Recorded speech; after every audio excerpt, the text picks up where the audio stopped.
le défunt souffre terriblement. Pourquoi? Parce qu'il est entouré de gens vivants. Il est extrêmement jaloux. Lui comprend, c'est fini. La partie la plus basse de notre âme, elle ne monte pas là-haut. Elle reste ici. Et c'est pour elle qu'il y aura la triatamétime, qu'il y aura la résurrection des morts. Cette personne, de coup, elle sent qu'elle a une lumière, une énergie comme ça, spéciale pour faire cette mitzvah. Il est aidé par le tzaddik. Il est aidé par l'âme du tzaddik. Pourquoi je dis que c'est l'entrée au paradis? Parce qu'une fois qu'on sort de l'enfer, normalement, c'est terminé, on peut rentrer au paradis. Maintenant, combien de temps ça dure l'enfer?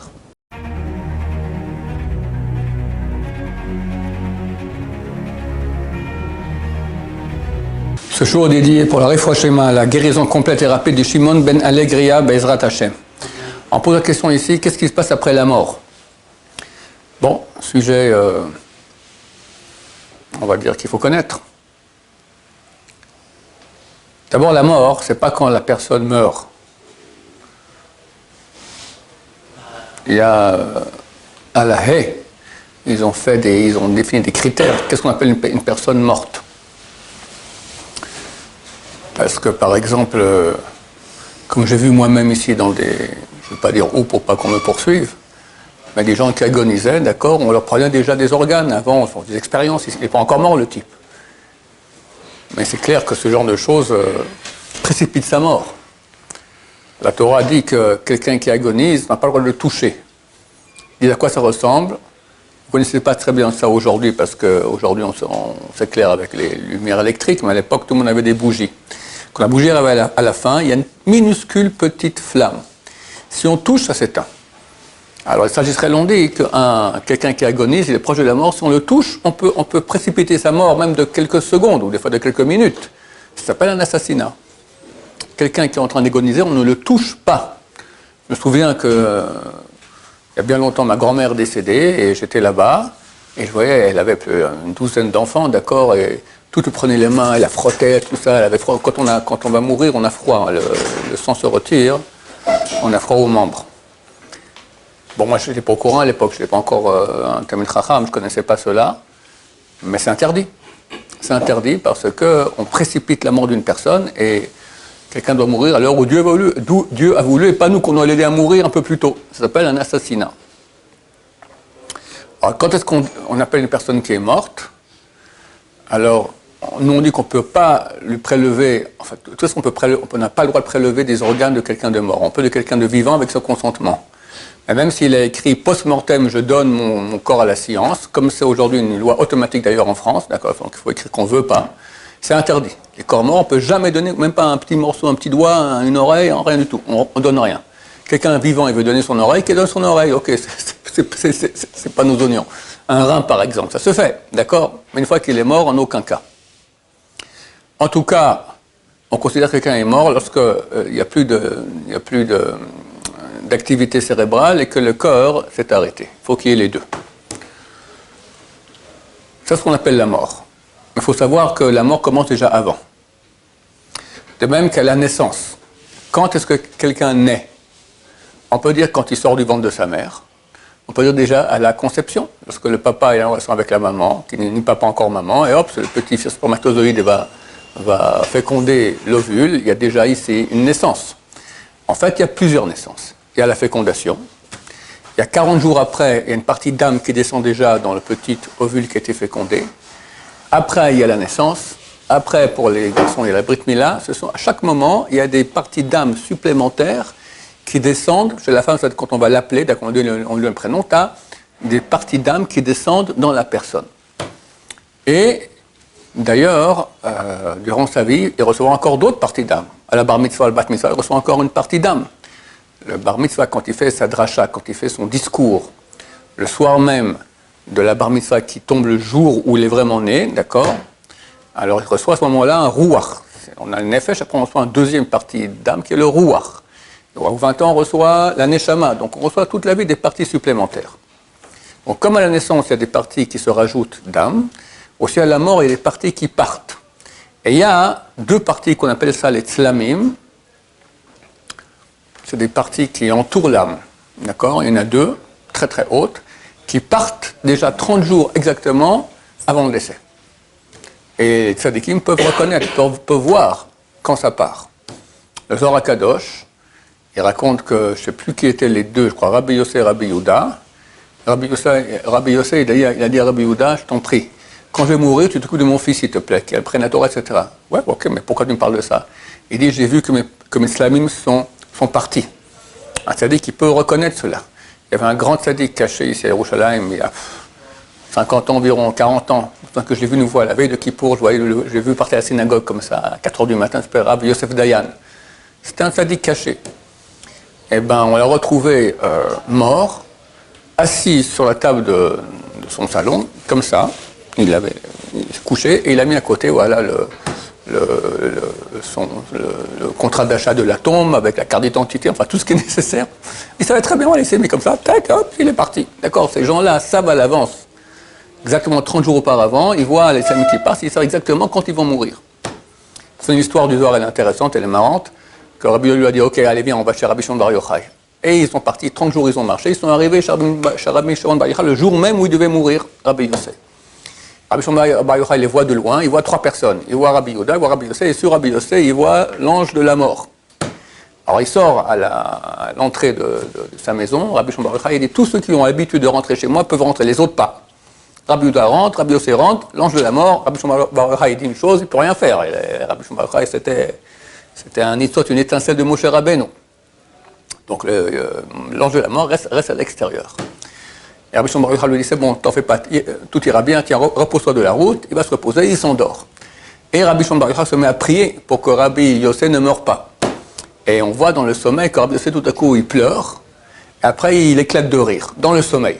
Et après il s'est réveillé. Alors il lui a demandé, pourquoi j'ai pleuré parce que j'ai vu que j'allais mourir, j'ai vu mes parents qui sont venus m'accueillir, ils m'ont dit, tiens, t'as une très belle place dans l'Amaba, etc. Tout à coup, ils ont dit, oh là là, qu'est-ce qui se passe? Il y a du tonnerre dans le ciel. Qu'est-ce qui se passe? La prière de Rabbi Shimon Bar Yochai qui est en train de faire du tonnerre là-haut. Pour finir, ses parents lui ont dit, bon, ben alors, tu meurs pas pour le moment. Et j'ai vu le Malach Hama avec l'ange de la mort qui était à l'entrée de la maison de Rabbi Shimon Bar Yochai qui faisait les 100 pas. Il est en retard là, je dois prendre son corps, je dois prendre son âme. Qu'est-ce qui se passe? Et à la fin, quand la prière de Rabbi Shimon Bar Yochai a été reçue, l'ange de la mort est parti énervé, de, avec ce Rabbi Shimon on ne peut jamais rien faire, on ne peut pas travailler tranquille, c'est quoi ces conditions de travail? Il était super fâché. Alors j'ai éclaté de rire. Rabbi Shimon Bar Yochai lui a dit, c'est bon, alors sache, excusez-moi, c'est pas Rabbi Yossé, c'est Rabbi Yitzhak Napacha, je m'en souviens maintenant, Rabbi Yitzhak Napacha, on a dit, sache que je me suis porté garant pour toi, tant que je suis vivant, tu es vivant. Quand je vais mourir, on mourra ensemble. Et effectivement, quand Rabbi Shimon Bar Yochai agonisait, il a dit, allez voir Rabbi Yitzhak Napacha, dites-lui qu'il se prépare, qu'on part. Et il est enterré à côté de Rabbi Shimon Bar Yochai. Les gens ne savent pas, quand on rentre à la tombe de Rabbi Shimon Bar Yochai, il y a une cour. À l'entrée de la cour, il y a sur la droite, il y a comme ça une porte vitrée. Là-bas, il est enterré. D'accord? Donc les gens passent à côté sans aller prier. Il faut prier aussi là-bas, sur cette tombe-là. C'est un grand tzaddik. Rabbi Shimon Bar Yochai, c'est à Méron. Maintenant, quand on rentre, il y a une cour. À l'entrée de la cour, en face des lavabos exactement, là-bas, il y a la tombe de Rabbi Yitzhak Napacha. Pour la prochaine fois, merci Hachem. Donc, pour parler de la mort, déjà, ça commence 30 jours avant. C'est pour illustrer cela. Ensuite, l'essentiel de l'âme part au décès. D'accord? Mais pas tout. Il y a encore des parties d'âme qui restent sur le corps. Et le mort, il voit tout. Il ressent tout, il voit tout. Bon, il ne peut pas bouger. D'accord? La Gaon de Vilna, il écrit qu'à ce moment-là, le défunt souffre terriblement. Pourquoi? Parce qu'il est entouré de gens vivants. Il est extrêmement jaloux. Lui comprend, c'est fini. Il ne pourra plus jamais. Parce que veut dire plus jamais faire rien. Pas un amen à une mitzvah, à une bracha. Pas un kaddish, pas une parole de Torah. C'est terrible. Quand tu avais l'occasion, tu étais libre de pouvoir faire des mitzvot et tout coup, terminé. C'est terrible. Sinon, on se rendait compte de cela. Le Rav Steinman, il est mort à l'âge de 106 ans.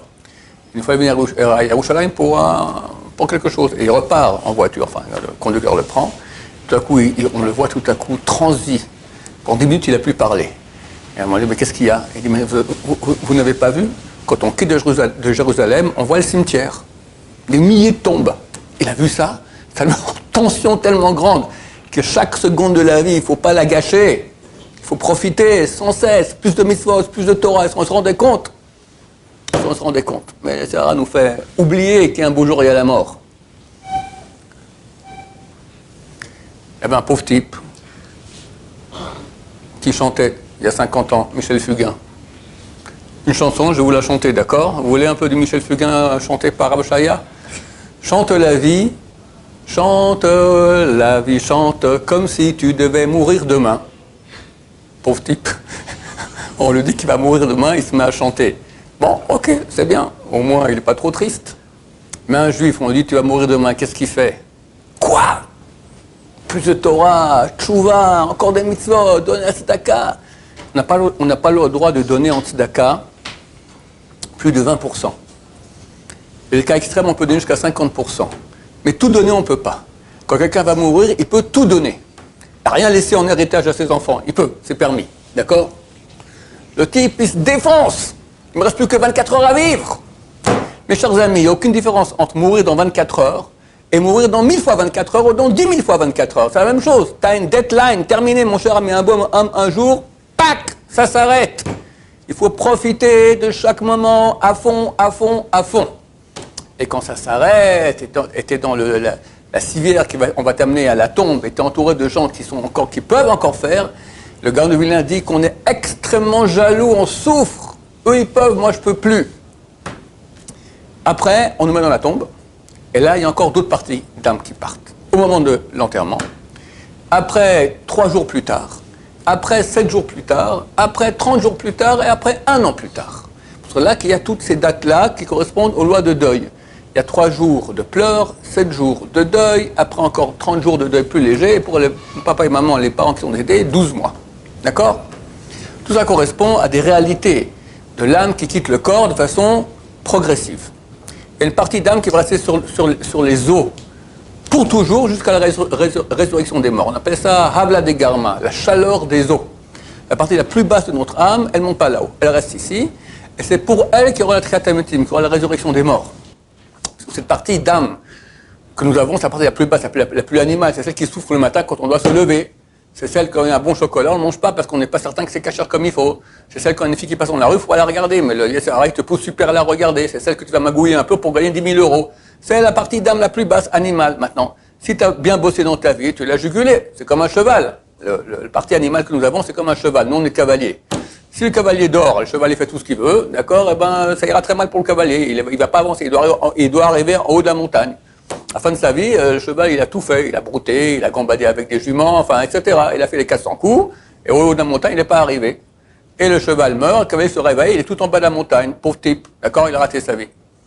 Mais celui qui est intelligent, il va juguler son cheval, et le cheval va le prendre jusqu'au haut de la montagne. On arrive au haut de la montagne, le cheval, il meurt. Le cavalier dit, tu étais un gentil cheval, je te remercie beaucoup. Grâce à toi, je suis arrivé au haut de la montagne. Ok, mais le cheval, maintenant, il lui faut un mérite aussi. Notre âme, là, la partie animale qu'on a en nous, elle a du mérite. Elle ne peut pas monter au Lamaba. Elle n'est pas assez pure pour cela. Alors, qu'est-ce qui se passe? Notre âme qui est montée au Lamaba, elle va se rendre, vu qu'elle sera unie à Dieu, elle va recevoir un flux de vie énorme. Et quand Dieu décide ça très très bientôt, nous pensons, vous rattachez dans quelques semaines, l'âme revient dans le corps avec un flux de vie tellement grand qui donne vie, qui donne un surplus de vie à la partie d'âme qui était sur les os. Elle se réveille, elle se lève. Est-ce que se lève avec le corps, qui va de nouveau, les os vont de nouveau avoir de la chair, etc. Ou d'autres disent que ce sera qu'un corps qui est un corps de lumière. On ne sait pas. Il y en a qui disent comme ça, il y en a qui disent comme ça, il y en a qui disent comme ça. Donc ça, c'est le destin de cette partie d'âme qui reste dans la tombe. C'est pour elle qu'elle trace le métier, pour qu'elle puisse jouir aussi de tous les bienfaits que Dieu amènera dans quelques jours avec l'aide de Dieu, Be'erat Hashem, dans ce monde-ci. D'accord, dans ce monde-ci, chaque jour sera 24 fois plus puissant que le jour d'avant. Alors imaginez sur une semaine, quelqu'un qui fait des maths un peu, 24 à la puissance 7, combien ça fait? C'est beaucoup, hein? Alors, sur des dizaines d'années, tu imagines à quel niveau on va arriver extraordinaire. Et après, l'âme, elle est jugée. Oi, oi, malheur. C'est pour ça qu'il est très important que quand quelqu'un est agonisant, de lui faire tchouva. Qu'ils disent, s'il peut faire un vidouille complet, au moins qu'il dise Khatati, Aviti Pashati, j'ai péché. Qu'ils disent que ma mort soit une expiation de mes péchés. Qui regrette ce qu'il a fait, c'est valable. C'est valable. Et même s'il ne peut pas parler, on lui dit pour lui, et lui, il entend. Même quand quelqu'un est déjà dans le coma, il entend, c'est connu. D'accord? Ma belle-mère qui était agonisante, Et ouais, elle était plus là, quoi. Et il y avait mon beau-père qui était à côté d'elle. Alors, tout à coup, elle a levé la main, elle a fait comme ça. Alors, mon beau-père, il ne savait pas, elle veut qu'il fasse chemin, il avait honte, il a peur un peu, peut-être, elle lui aura fait comme ça, d'accord? Alors, il a fait, d'accord? Les gens sont conscients. Ils sont endormis, ils ne voient pas, mais ils voient. Le corps est là, ils voient absolument tout. Donc, ça vaut beaucoup la peine de faire tchouva à quelqu'un avant sa mort. Comme ça évite beaucoup de souffrance au jugement. Le jugement, il est terrible, d'accord? C'est tribunal rabbinique, du Olam Haba. On dit que ce sont les rabbinim de notre génération qui vont nous juger, parce qu'eux ont connu les circonstances de notre génération, et Dieu qui est avec eux. Et ça fait très très peur, paraît-il. Et puis après, on va décider. Il y a plusieurs options. Il faut savoir aussi qu'on a différentes parties d'âme, et peut y avoir des parties d'âme qui vont aller dans des endroits différents. Alors une option, c'est paradis. Paradis bas. On commence par paradis bas, paradis haut. On commence par le paradis bas. Une option, c'est Gilgul, revenir sur Terre dans une réincarnation dans un corps. C'est la pire des choses. Parce que des fois, on vient pour réparer une petite chose et puis on va tout partir en un libre arbitre. Donc de nouveau, on est en face au Yetzirara et on peut retomber beaucoup plus fort que ce qu'on est venu réparer. En parenthèse, c'est pour ça qu'il y a beaucoup de... Il y a des cas de tzadikim, des fois, ils veulent revenir sur Terre. Et ça se peut que des fois, quelqu'un, tzadik, il monte dans la Maba. Un siècle, 2 siècles, 500 ans, 1000 ans, 2000 ans. Plus il monte, plus pour pouvoir se rapprocher de Dieu, le carburant qu'il a, c'est le mitzvot qu'il a fait sur Terre. Puis le moment, toc, toc, toc, plus rien. Plus de carburant. Mais je vais encore me rapprocher, mon cher ami, c'est ce que tu as fait. Si tu veux, il faut revenir sur Terre, faire encore quelques mitzvot. Ou bien il a fait des mitzvot, mais ça manquait de pureté, d'accord? Alors il vient refaire avec plus de pureté. Maintenant, le type, il ne veut pas revenir sur Terre. Revenir sur Terre, c'est très très dangereux. Vas-y maintenant, surtout maintenant au XXIe siècle, revenir sur Terre, pas regarder, jamais jouir d'une femme, de la vue d'une femme, jamais à la shonara, jamais se mettre en colère. Qui peut me dire qu'il a réussi? D'accord? C'est très très difficile. Et lui, c'est un grand sadique. Tu me renvoies maintenant à la Easter à Paris en 2021, tout mais pas ça. Mais alors, mon cher ami, alors tu veux rester ici? Ok, mais alors tu t'arrêtes. Fini. Non, mais je vais avancer encore plus. Alors, il peut y avoir deux solutions pour parer à cela. Une, il va implorer Dieu de revenir sur terre, mais que Dieu l'empêche de faire des péchés. Comment? La shonara, il va naître muet. Tant qu'il veut parler à shonara, il ne peut pas. D'accord? Regardez les bonnes femmes qui sont interdites, aveugles. Etc. Plus quelqu'un, ça arrive qu'il y a des gens qui reviennent au grand malheur de leurs parents, très handicapés, ils vont naître comme cela. Il faut savoir que ce sont de très grandes neshamot, de très grandes tzadikim qui sont venus réparer. Mais comment il peut réparer? Il ne peut rien faire. Il y en a qui ne peut rien faire. C'est un légume, d'accord? Le seul fait de respirer dans ce monde, et je ne parle même pas de manger, le fait qu'on va donner, même on va mettre une sonde, d'accord? Le fait qu'il y ait une digestion des choses, c'est déjà énorme en soi. Énorme, énorme, énorme. Donc, des fois, ils reviennent dans ces conditions. Ou d'autres fois, il y a ce qui s'appelle le sod ibour, le secret du ibour. Ibour signifie tomber enceinte, être enceinte. Les gars, ils me disent tomber, non, on ne dit pas tomber. C'est pas tomber, c'est être enceinte, d'accord? C'est s'élever. C'est quoi être enceinte d'une âme? J'ai fait un cours qui s'appelle Capital Garantie. C'est ce que c'est. Un tzaddik, il lui manque une mitzvah. Par exemple, il n'a pas fait Shiur Haken. Shiur Haken, c'est quand il y a un pigeon, une pigeon, d'accord, qui est sur les œufs ou sur les oisillons, tu la renvoies pour prendre les oisillons ou pour prendre les œufs. C'est de la Torah. Très grande mitzvah. Très grande mitzvah. Il n'a pas faite. Il manque. Bon, à revenir sur terre, naître pour faire cette mitzvah, c'est terrible. Allez, vas-y, naître, déjà tu pleures quand tu nais. Et après, tous les maux de ventre, et les mal de dents, et aller à l'école, et le Pâques, Hachem Ishmor, d'accord? C'est des cauchemars, tout ça. Alors, de plus, comme je dis, si on revient sur terre, il y a un danger qui va pécher. Donc, il y a le libre arbitre. Alors, une autre solution que ça de devenir handicapé, c'est il y a un juif qui va maintenant faire la mitzvah de Shiloh Haken, de repousser, de renvoyer la mer. Cette âme rentre dans cette personne. Cette personne, de coup, elle sent qu'elle a une lumière, une énergie comme ça spéciale pour faire cette mitzvah. Il est aidé par le tzaddik. Il est aidé par l'âme du tzaddik. Et les deux font la mitzvah. Donc le tzaddik, il reçoit le mérite de la mitzvah, et celui qui est en bas, il a reçu l'aide d'une âme du tzaddik qui l'a aidé à faire cette mitzvah. Où est l'avantage? C'est que si maintenant, sur la route pour aller envoyer la pigeonne, d'accord, le type il tourne la tête et il voit une bonne femme, soit interdite, pas bien habillée, immédiatement, l'âme du tzaddik le quitte. C'est-à-dire que Dieu envoie cette âme du tzaddik pour faire la mitzvah. Mais il est impossible qu'il soit associé à la personne ici sur terre pour faire un péché. Donc c'est capital garanti. D'accord? Tu investis, capital garanti, tu ne vas rien perdre, tu ne peux que gagner. Ça, c'est une chose aussi que Dieu peut faire avec une âme s'il mérite, Ibour Neshama, et pour nous aussi c'est très bien. Quelqu'un il reçoit un Ibour Neshama, tout le coup il est à la pêche pour étudier, pour faire tchouva, tout ça, c'est une âme de celle qui vient l'aider, quelque chose de très très grand, il faut en profiter de cela, ça peut être très bien. Maintenant, il y a des cas où il y a Nissa, Nissa, Nissa, et il y a l'enfer. L'enfer, c'est très bien. Pourquoi? Parce que c'est le billet d'entrée au paradis. C'est-à-dire, rentre au paradis, tu rentres au paradis, mais si tu as des tâches, tu es en face de Dieu avec une tâche, c'est la honte. C'est la honte. Tu as envie d'une seule chose, c'est enlever cette tâche. C'est pas que tu vas maintenant à une soirée mondaine, puis tu as comme ça, tac, la sauce tomate sur ta chemise, que déjà tu as la harchouma, tu as la honte. C'est des millions de fois pire. Tu veux enlever cette tâche. Ça, mon cher ami, il faut aller dans des purgatoires, ça s'appelle l'enfer. D'accord? Donc en fait, il y aura une souffrance là-bas. Pourquoi la souffrance, elle purge? Parce que d'habitude, le péché qu'on a fait ou la mitzvah qu'on n'a pas faite, c'est à cause d'une paresse.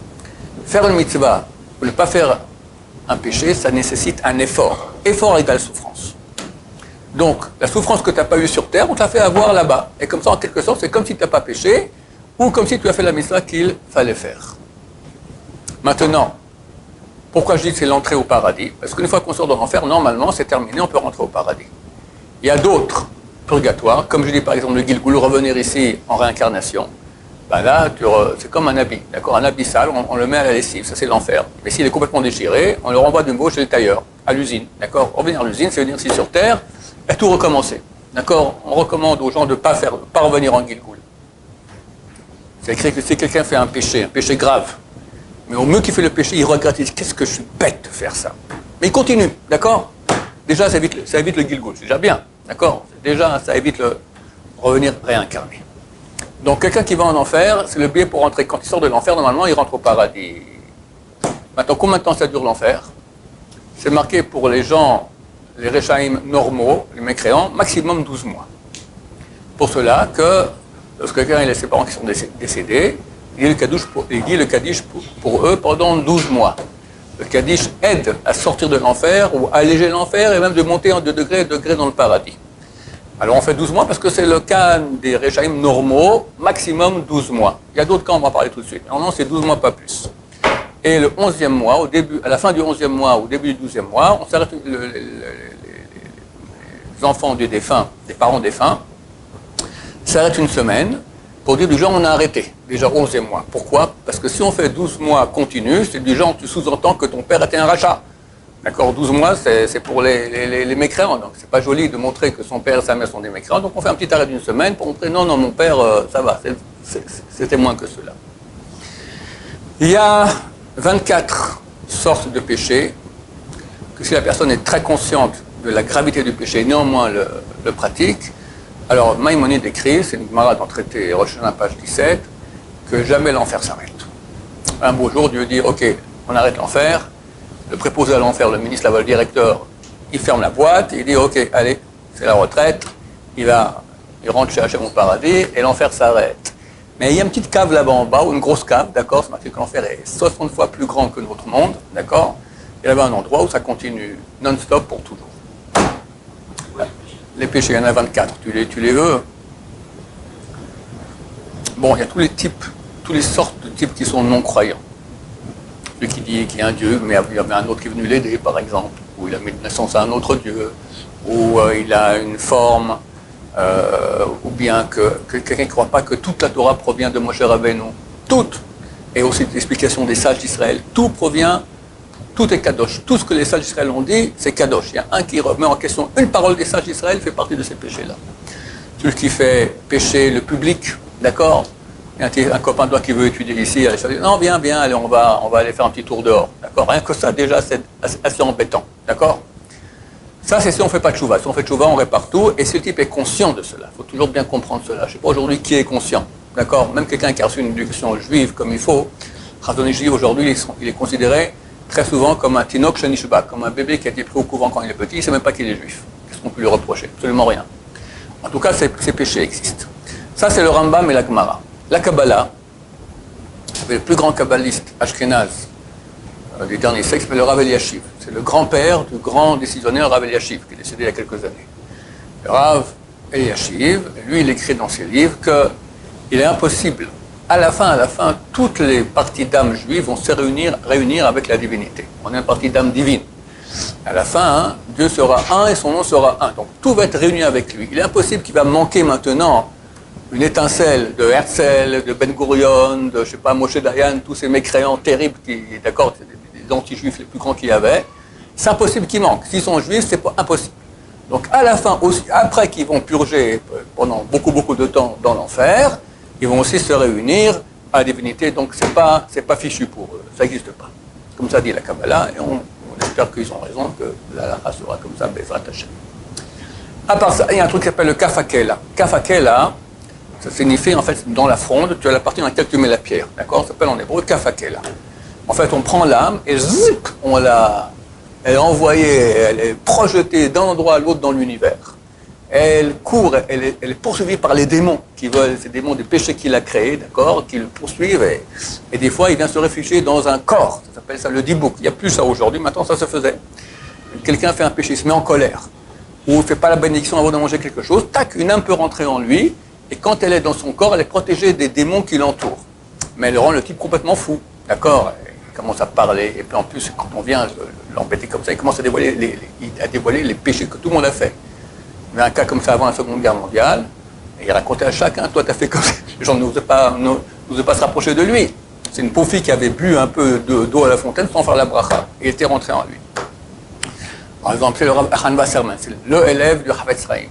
Il s'est mis à trembler, et on le conjure de quitter le corps, on lui dit de quitter le corps par le petit doigt. Parce que s'il quitte par l'oreille ou par les yeux, il peut le blesser à mort. D'accord? On voit que la main s'enfle, le petit doigt devient énorme, comme ça tout à coup ça part, et un petit trou dans la vitre. D'accord? Et l'âme elle est partie. Voilà, c'est à peu près ça, toutes les choses sympathiques qu'il y a après le décès, et après on s'unit à Hachem dans l'âme Abba, et ça personne ne sait ce que c'est, même les anges ne savent pas ce que c'est. Parce que Hachem c'est Hachem.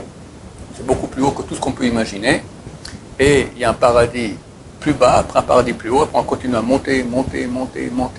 C'est marqué que Moshe Rabbeinu, lui encore, il reçoit des jours de Dieu encore spéciaux de Torah, de choses qu'il ne connaissait pas encore. Il monte pour l'éternité, Bezrat Hashem. Oui. Pourquoi il n'y a pas de